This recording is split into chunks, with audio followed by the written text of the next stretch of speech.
Jangan meninggi karena kamu bukan langit. Belajarlah merendah karena kamu hidup di muka bumi. Rendah hatilah serendah-rendahnya sampai tidak ada orang yang bisa merendahkanmu. Tenang, hidup ini tidak sesulit apa yang kamu gelisahkan. Be humble, hiduplah lebih sederhana. Ya, syukuri apa yang ada, jangan gelisah dengan apa yang tidak ada. Terima apa yang diberi dan jangan pernah komplain dengan sesuatu yang belum ditakdirkan untukmu.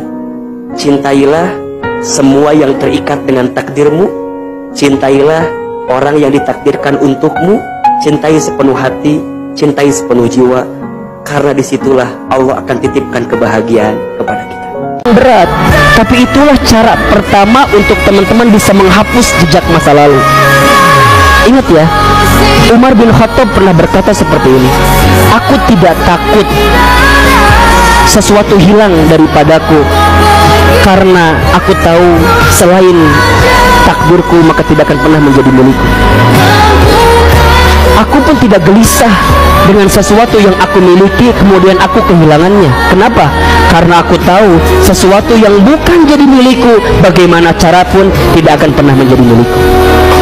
Begitu sebaliknya, aku tidak pernah risau dengan apa yang belum aku dapatkan saat ini, karena aku yakin kalau itu semua akan menjadi aku miliki, maka akan datang dengan cara apapun.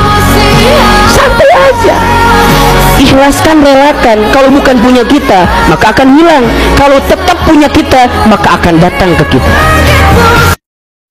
Barangkali ada yang pernah durhaka kepada orang tua, mengatakan mengatakan Surat Al-Isra ayat 23 Allah sampaikan kepada kita, hatta mengucapkan saja itu sudah termasuk bagian daripada durhaka kepada orang tua.